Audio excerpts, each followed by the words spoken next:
Jewish state has a right to exist, and Donald Trump and I will fight for that every single day when we're in the White House. You want to give tax breaks to first-time home buyers. Yes. And people starting small businesses. Correct. How are you going to pay for that? Hurricane Milton is a Category 5 storm. It is a serious storm. It is going to bring life-threatening storm surge to many communities. Hello, I'm Weijia Jiang in Washington. Welcome to America Decides. Today marks 1 year since the deadliest massacre in Israel's history, when Hamas launched a surprise attack, killing 1,200 people and taking more than 250 hostages. 1 year later, the fighting has spread from Gaza to Iran and to Lebanon. Over the last 24 hours, Israeli airstrikes lit up the skyline in Beirut. The IDF says Hezbollah fired over 100 projectiles towards the country.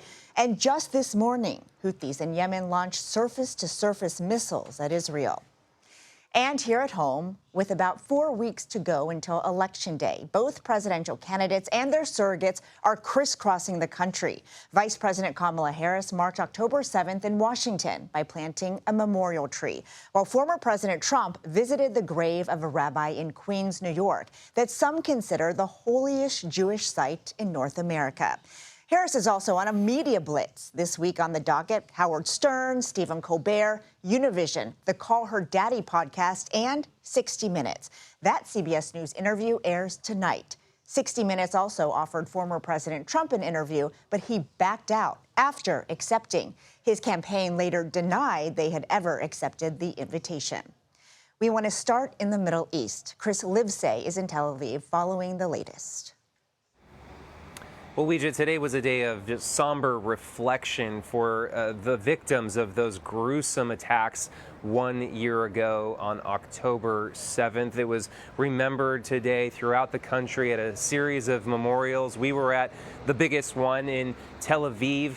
It was organized by the families of the victims, of the survivors, of the hostages who are still being held in Hamas captivity.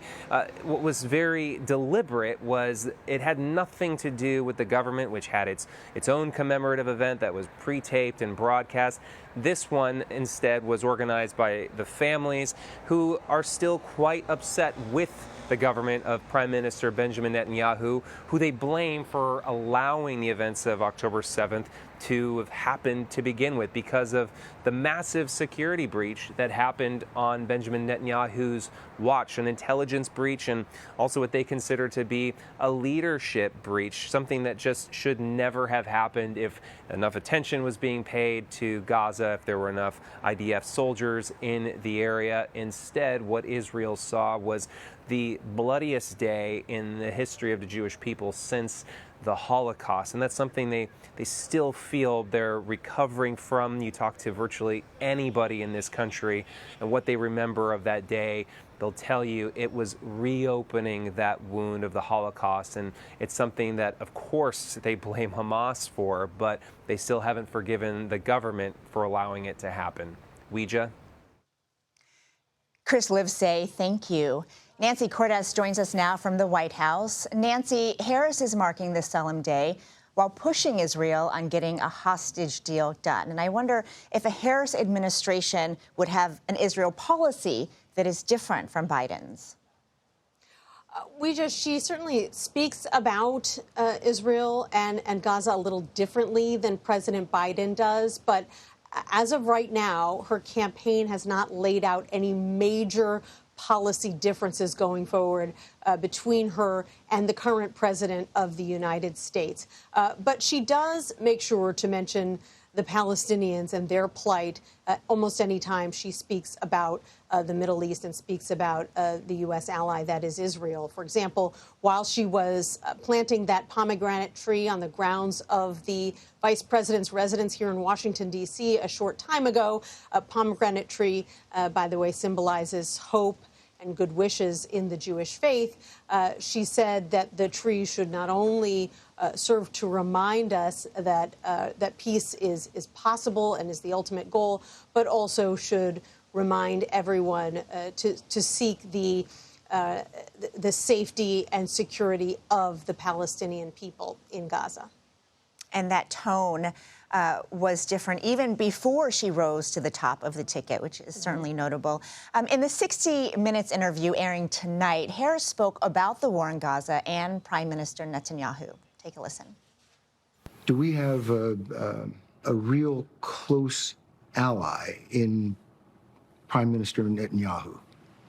I think, with all due respect, the better question is, do we have an important alliance between the American people and the Israeli people? And the answer to that question is yes. So, Nancy, she sidestepped the question altogether. What do you make of her doing that? Well, both she and President Biden, Weija, as you know, have from time to time been quite critical of Prime Minister Netanyahu, but they seem to like to choose their moments. And that certainly was one of those occasions. Obviously, by not wholeheartedly embracing him, by not saying, yes, he's an incredible and close ally, obviously her silence is speaking volumes. But she chose, at least in that instance, not to go a step further and criticize him, but instead to say that the U.S. and Israel writ large are important and longtime allies. The president and the vice president know that this is a relationship with Netanyahu that they need to preserve if they want to have influence on him going forward. And so there is this delicate dance that takes place where they sometimes feel that they can openly critique him, his leadership, his willingness or unwillingness to secure a ceasefire, and sometimes when they hold their tongue. Nancy, you're right. We have watched both of them do this many times. Thank you so much. You're welcome. Well, you can catch the full interview with Vice President Harris tonight on 60 Minutes. It airs on CBS at 8 p.m. Eastern, and it will stream on Paramount+. Another dangerous hurricane is set to slam into Florida. Milton is gathering strength in the Gulf of Mexico. Our Christian Benavides is tracking the storm.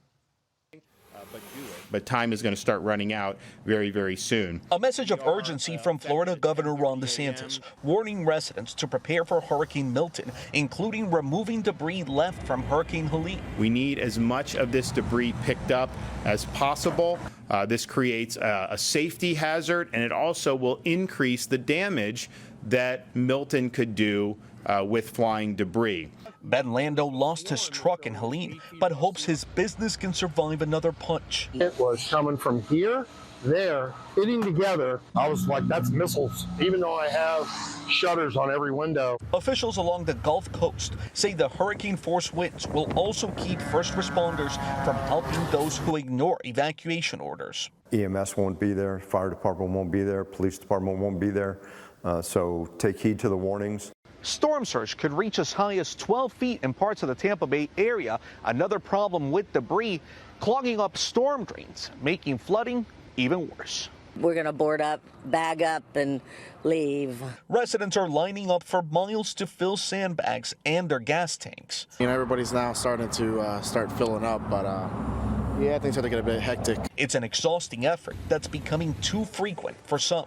I mean, I have to admit, there is a moment where I said, how many more times am I going to live through this? I think every islander did. Milton would be the first major hurricane to make direct landfall in the Tampa Bay area since 1921.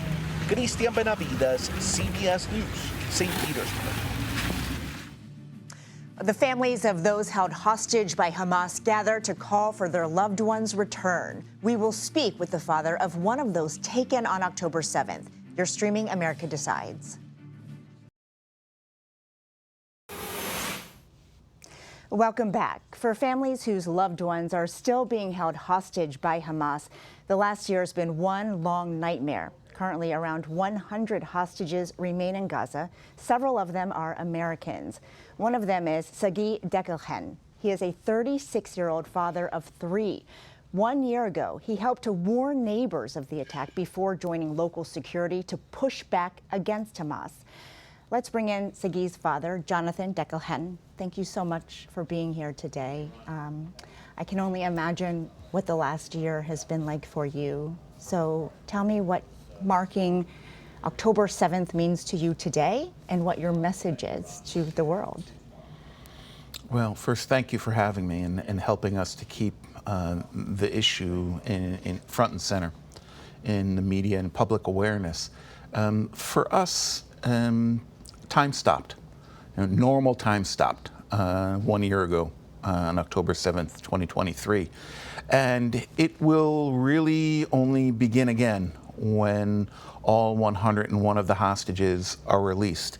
Of those 101, 29 are from my kibbutz, from my small cooperative farming community on the border with Gaza. 29 remain. Of them, 9 we have confirmed were murdered by Hamas. We don't know the fate of the other 20, including my son. I think it's important that this issue not get lost, these 101 Israeli hostages, in the news cycle here in the States or anywhere else, amid all of the other issues that are out there, including the escalation of conflict in the Middle East, with now Israel facing conflicts in Lebanon, with Iran, with the Houthis in the West Bank. Because at the end of the day, the only way to unlock this deadly spiral and to somehow or another diffuse it is by reaching an agreement with Hamas, the devil, but the devil that holds our loved ones, reaching an agreement with Hamas to get the hostages home and create a ceasefire. That will allow the temperature to cool in the region and to, we hope, bring some reason back to our area of the world. And what is the latest information you are getting from Israel and from the U.S. about where those efforts stand? I know there have been multiple times when it seemed like there was going to be an agreement that ultimately fell apart. Well, unfortunately, for several weeks now, things have been at a standstill in the negotiation process. Depending on who you ask, you would hear that simply Hamas is not willing to negotiate in good faith. The U.S., together with the other intermediaries, Qatar and Egypt, and perhaps Turkey on the side, put forward a bridge agreement that was agreed upon by Israel, and Hamas simply refused several weeks ago. And that, I think, took the wind out of the sails of the intermediaries, and I think there's now a reevaluation of what approach to take to get Hamas to yes. The dilemma, of course, is that every day, every hour, that the hostages who still might be alive will be able to survive, and that we would be able to recover the bodies of those who have already been murdered. The clock has been ticking for some time, and the only hostages that Israel's been able to recover in recent months are those who have already been murdered. You mentioned all of the other things happening right now in the region. Prime Minister Netanyahu has received some criticism for not putting enough focus on reaching a deal. Is there more that he could be doing, in your view? Well, it's, in full disclosure, I've been one of his bigger critics since the start of this horrible year. Most of Israeli society, for months and months now, has been out in the streets protesting against the government that most Israelis believe has not done enough, has not prioritized the lives of the hostages within its wider war aims. That's an ongoing conflict between the government and hundreds of thousands, millions actually in the aggregate of Israelis who have been protesting in huge numbers.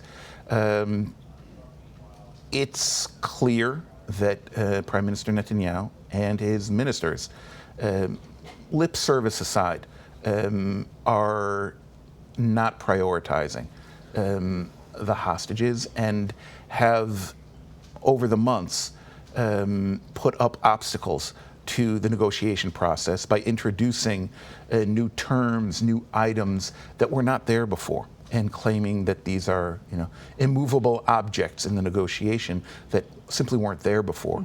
But right now, the place that we're at is the weight is on Hamas to agree to something, and they seem completely unwilling to do that. And you are obviously keeping this effort going. You're speaking out. Can you talk to me about, on a personal level, what you are doing to make sure Sagi's children, know everything that you want them to, think about, even though their father is not with them? Well, Sagi has 3 little girls, one of whom he's never met.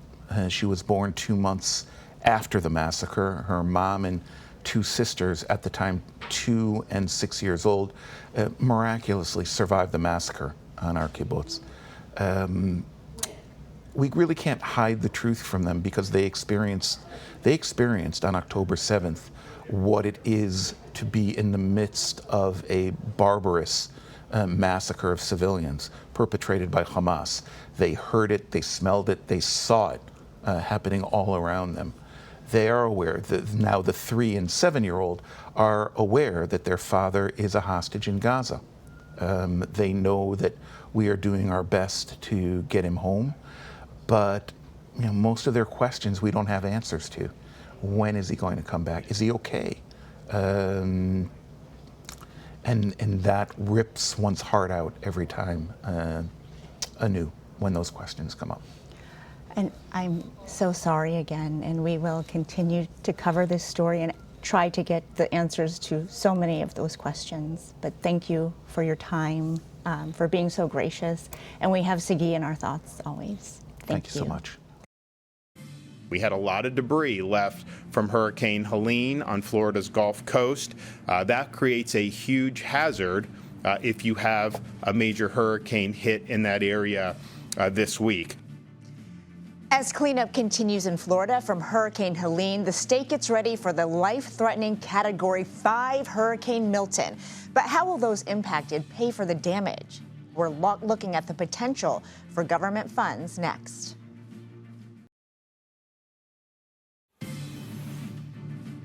Welcome back to America Decides. With the Southeast still recovering from Hurricane Helene, President Biden has called on Congress to fund a small business disaster loan program. But lawmakers are on recess until after the election. Scott McFarland joins us now. Scott, what is the state right now of disaster funding?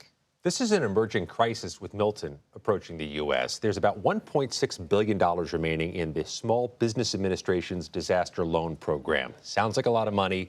It's only going to get them through the end of this month. And Congress isn't set to come back till mid-November. So there's a problem there immediately. What's more, our latest CBS News reporting shows because of Hurricane Helene, there have been 3,000 requests a day for insurance fund loans. Wow. And that is depleting the system quickly. One of the issues here is Congress did not prepare for this when they passed the bill to keep the government open back in September. They did not put all this extra money in, anticipating a need for FEMA and anticipating a need for the Small Business Administration. They have been caught flat-footed on this.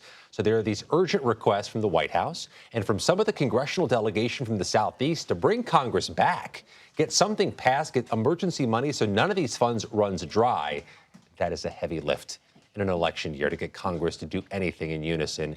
It's going to be a problem over the next few days. Well, given the urgency, given the fact that President Biden has said, look, funding cannot wait, and to your point, the White House just today stressed the urgency again, could they come back? What's going to get them here? Something's going to have to give because the money's going to run out before Congress comes back. And with Milton hitting and potentially future storms, there's going to be a need for that money. So a few possibilities here, Regia. First of all, they can get something passed with only a few members of Congress showing up. They did that after Hurricane Katrina in 2005. It's possible they could do that. But you've got some conflicting interests here. You have people who don't believe in the way that Congress funds these things among members of Congress, any one of whom could come here, object, and throw the train off the tracks. What's more, I spoke with leadership in the House and Senate today. House leadership says there should be enough money until we get back, and it's hard to know how much we're going to need. We can't just flatly throw money out. And the Senate leadership says we need some better estimates, too, before we move forward here. That's what's going to be an inflection point over the next few days, the next couple of weeks. Something has to give. Well, former President Trump is also talking about FEMA funds. He is claiming that money is going to migrants, which there is a tranche of FEMA money that went towards migrants, but they are not getting the disaster relief funds.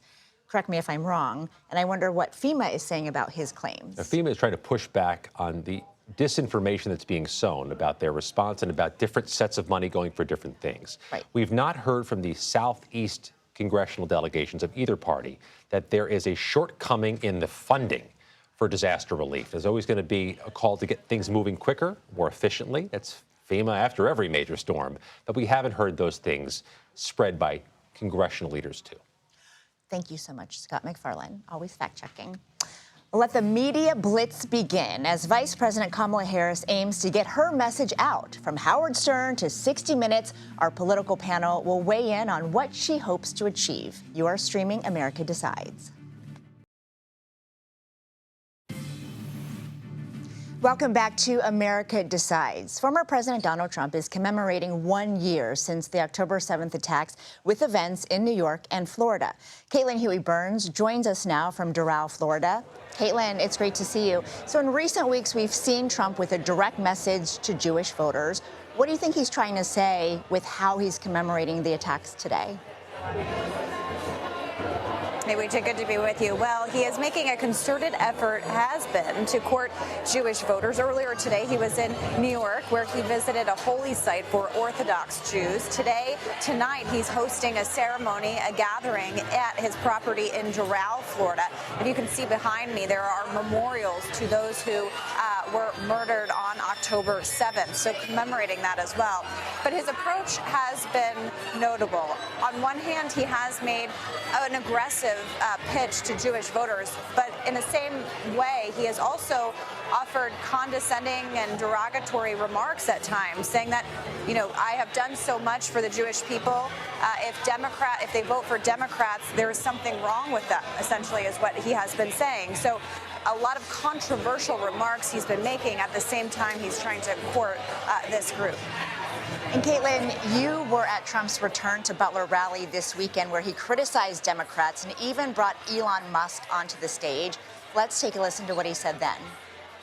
Those who want to stop us from achieving this future have slandered me, impeached me, indicted me, tried to throw me off the ballot, and who knows, maybe even tried to kill me. Make sure they actually do vote.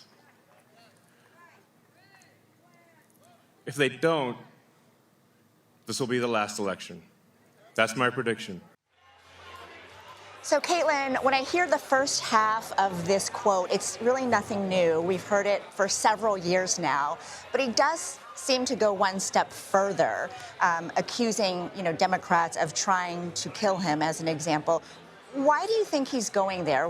Why do you think, Trump believes that will resonate with voters? Yeah, Weijia, it's really interesting to consider, of course, offering that without any evidence, of course, but mentioning that on stage when he was returning to Butler, there is a sense among Republicans and those who are supporting Donald Trump that the assassination attempt, the first one, has kind of receded from public view or the public consciousness. And then, of course, there was a second attempt here in Florida.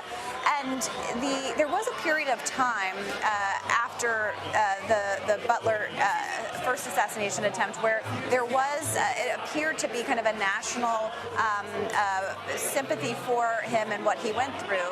He mentioned just days later, while he was standing on stage with the RNC, that he will describe what happened that day and then never speak of it again. But having covered all of his rallies since that time, he does bring that up at nearly every rally. But on Saturday, it was notable because he is accusing his rivals of trying to take him down. And what's notable, too, is that over the course of these rallies, the former president has been conditioning his voters to question already the election results. They are trying to use these rallies to try to register voters. We heard that a lot on Saturday when we were in Butler, to try to get people to turn out and vote early.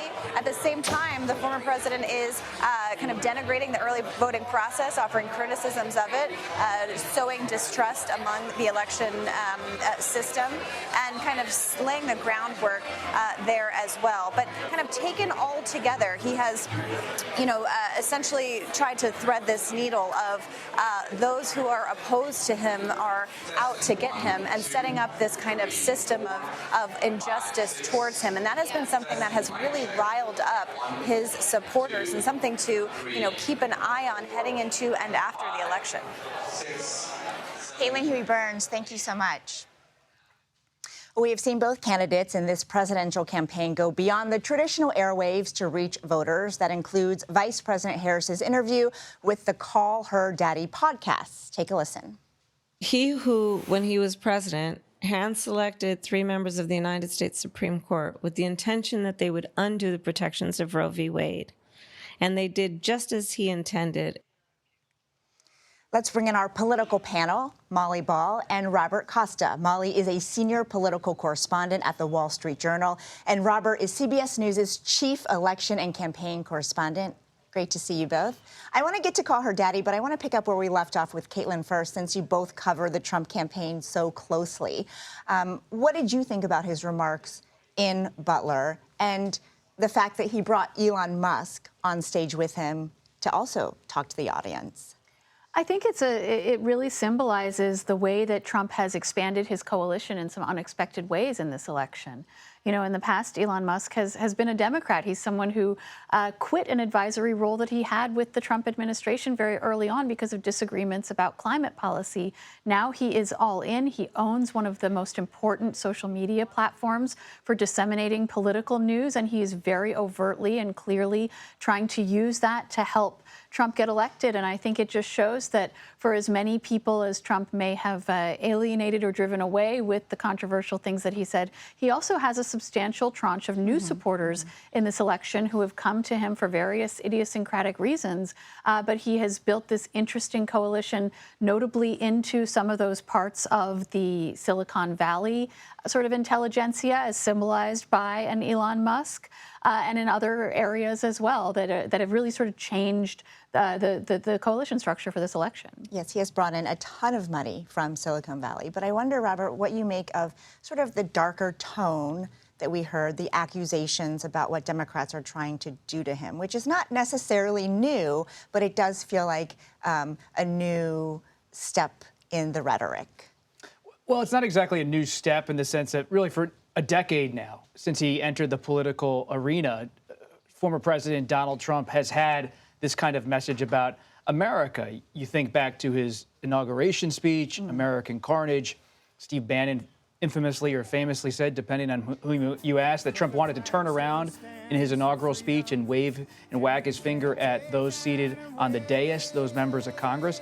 He has always framed himself as anti-establishment. That's often come across with dark rhetoric that casts the establishment, those in elected power, Republicans and Democrats alike, as nefarious, villainous. It goes back to Trump's theatrical sense of politics and how he doesn't see things in a red-blue binary, but more in this kind of television producer mentality of he's really going to stir up the drama. So to hear this kind of rhetoric is par for the course with Trump. The challenge for Trump is, and you mentioned Silicon Valley, such a great point, he's brought in some favorites to his campaign from Silicon Valley, like Robert F. Kennedy Jr., of course, not of Silicon Valley, but was kind of a darling of certain figures in the tech community.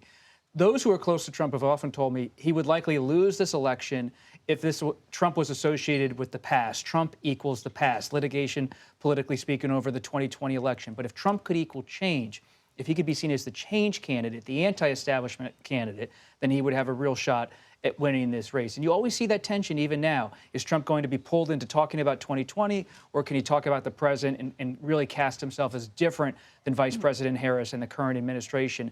And that's really going to be the challenge for the Trump campaign moving forward. Can he close now by being change, or will he get pulled into the vortex of the past? And the Trump camp has also said that Harris is not an agent of change, that she is just an extension of Biden. And that's one reason they claim why she doesn't do interviews. But now she's on this media blitz. Do you think this is a response to their criticism? And is it going to move the needle at all? We're seeing her, everywhere. Well, and it's interesting how they're targeting her appearances. You see them very precisely trying to target the type of groups that she needs to reach to win this election, notably going over the heads of much of the mainstream media, with the exception of, a well-regarded, well-watched show like 60 Minutes, of course. But here we are on a streaming platform, right? More and more people are not, unfortunately for me, getting their news from a newspaper on their doorstep every morning. Or from some of the more traditional media. And so she's finding ways to reach, Gen Z women in the case of something like the Call Her Daddy podcast, young men in the case of some of the other podcasts sought out, and a broad general audience that may not be focused on the news, but is watching entertainment media like the late night programs. So you see, and I don't think this is her taking the bait from the Trump campaign, because her campaign has been very intentional and disciplined about not taking Trump's bait throughout this campaign. But they do see the imperative for her to get in front of as many voters as she can, to get attention from as many voters as she can, particularly voters who don't care about politics, because those are the final get out the vote targets as Election Day nears. And Robert, Call Her Daddy is one of the most popular podcasts in the country. So it's not just about the crowd size, right? Who is she trying to connect with when you look at that particular audience? Well, based on my reporting about this podcast, it's notable that she's going on something that is, at first blush for some people, appealing to women and maybe has a progressive ilk. But the history of this podcast and its host, Alex Cooper, are a little bit more complicated. They're not as straightforward as just being some kind of left-wing podcast that's popular with women nationwide. It was originally a production of Barstool Sports, which is founded by Dave Portnoy, who has more libertarian-leaning politics. She then became an entrepreneur, broke with her original host, and now is kind of an entrepreneur on her own with this very high-valued podcast. And it's never had a political tilt per se. So for Vice President Harris to go on there, it's not like she's checking a box with a progressive constituency. She's reaching out to women. There are also men who listen to this podcast, from what I can tell. And it's non-political. And what she's doing, and I think she recognizes this when I talk to her advisors, that so many young people today, if they went to high school or college under the Trump administration, they do not see Trump oftentimes as abnormal on the American political scene. And she can't maybe correct that point of view, but she needs to counter it by making these such appearances so that young people don't look back at Trump with fondness and say, my parents maybe had more money, or it was a more positive experience for me. Because so many people who are, let's say, above 30 see Trump as definitely something that's an aberration in American political history, but the younger people do not. And so she really, I think, is trying to get that soft, non-political voter to give her a fair hearing. And then she'll do a more traditional show tonight on 60 Minutes. Thank you for the shout out, Molly. And thank you so much for being here, Molly Ball and Robert Costa. Well, right now, the election may be the last thing on the minds of North Carolina voters affected by Hurricane Helene. But with the state up for grabs, election officials meet to work out a plan to help get people to the polls. We'll have more next on America Decides.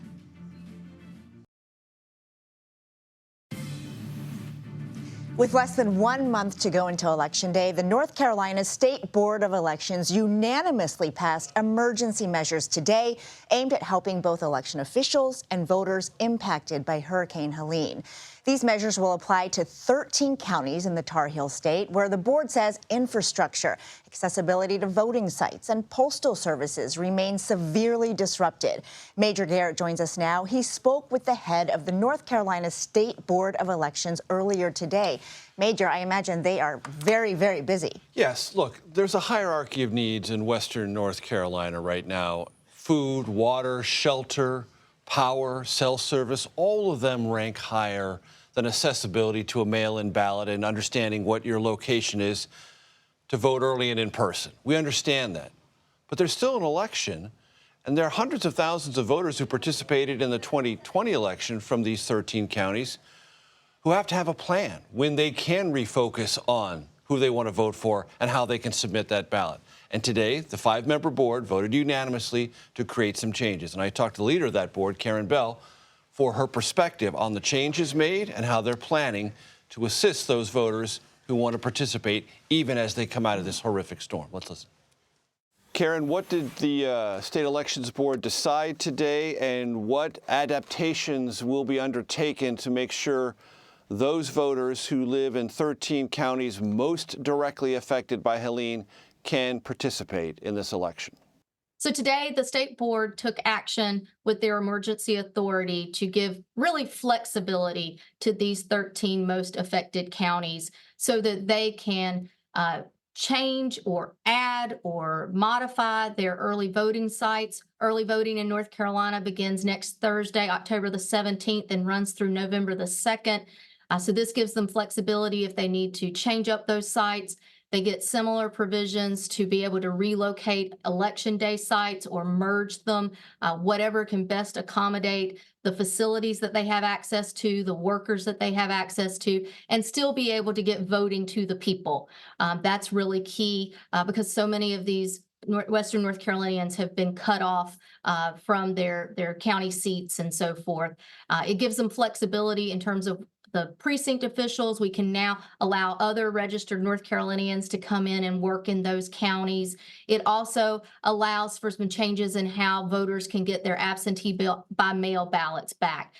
In any county in North Carolina, early voting sites can accept absentee by mail ballots, but now in these 13 affected counties, their election day sites can do so.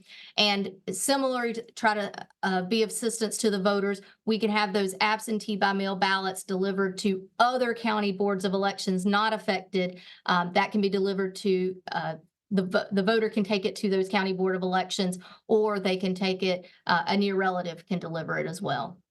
These adaptations and this flexibility is in deference to, and I want you to describe for my audience, the challenges that these 13 counties are facing, not just with voting, but day-to-day existence. Last Monday, 1 week ago, we did not even have all of our offices open. 14 of them were not. And I'm so pleased to say that today, all county election offices are open in North Carolina to the public. And that's just remarkable because it's happening at a time when many of these officials, these county election officials, have lost their own property. They've been displaced. Many of these 13 most severely affected counties still do not have water and sewer. They are limited in power at their homes. They have it at their county board offices. They have electricity. They have internet and cell service at their county board offices, but they may not have that in their homes. We have workers who can't come in because their driveways are washed out. They may have a bridge over a creek and they're having to rebuild that in order to come back to work. So just to know the level of dedication that these people have it's about their spirit. They are that committed to ensuring that every eligible North Carolinian is able to cast their ballot. There is an assumption, and I want to make sure people understand what we're talking about here, that all of these counties are Trump counties. Most of them are. I did a quick check of the 2020 turnout. So there are 13 counties, as you mentioned. President Biden carried 2 of them. President Trump carried the other 11. If you take the 11 counties that former President Trump carried in 2020, that comes to roughly about 239,000 votes across all those 11 counties, not just for President Trump, but across all the votes, and about 190,000 in the 2 counties that Biden carried. So there are lots of voters in these 13 counties, and they're distributed not exactly equally, but there's Biden voters and Trump voters there, and you want to serve all of them. That is exactly right. The actions today were unanimous by bipartisan state board of elections. What we've asked for in a lot of the actions that the counties will take to serve these voters is a bipartisan majority to make these changes and accommodations. And so, in our everyday capacity, our job, our commitment, and our oath is to ensure voting for every eligible voter. We don't care about the political stripes. We care about people getting out to vote. And in reality, in North Carolina, we actually have more unaffiliated voters than we do of either major political party. So we don't know what North Carolinians are going to do when they go to that ballot box. But what we do know is that we want them to be able to have that option. And so we're taking every measure we can to ensure that in all of these counties that are so heavily affected, that those voters are going to be able to vote. Karen Bell also told me this, Ouija, that people who were not necessarily planning to participate as poll workers or election administrators are volunteering now because they've heard that people who were going to do those can't get there, can't do it. She said people are throwing themselves into this task at the last minute just to make sure people can vote, even while people have so many other needs. It's always remarkable in times like this to see Americans come together for each other. Thank you so much, Major. Sure. The Supreme Court is back in session. We've got details on the abortion case they've already declined to hear and what has made the docket for the fall session. You're streaming America Decides.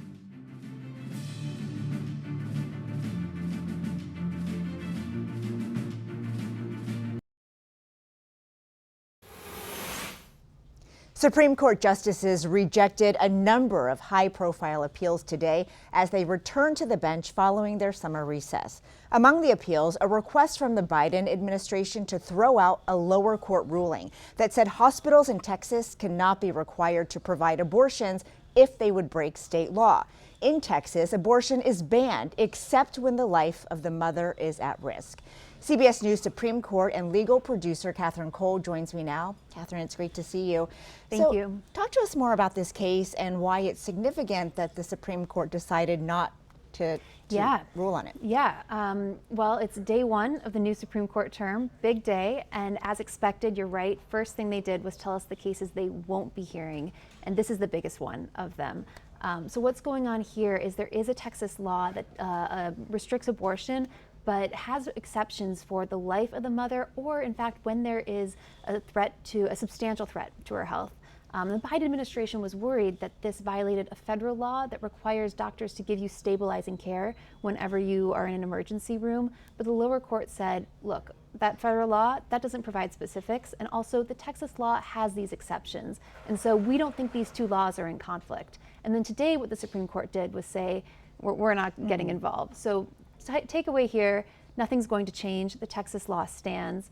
But what you should not conclude is that the court is not going to wade into controversy this year. There's a number of big cases coming up. And tell us about some of those cases. What are they going to? Well, fireworks start as soon as tomorrow. There is a case tomorrow involving ghost guns, which are these kind of do-it-yourself gun parts kits. You order them online. You can put together a gun in your garage. And the ATF in 2022 said, basically, we're going to regulate these parts as though they are firearms already. They're firearms themselves. Right. And then that way, the government can require things like serial numbers, background checks, other regulations that make it easier for law enforcement to do its job. The advocates for these gun makers will argue that's Congress's job. And so the court is going to have to decide, can the ATF do this?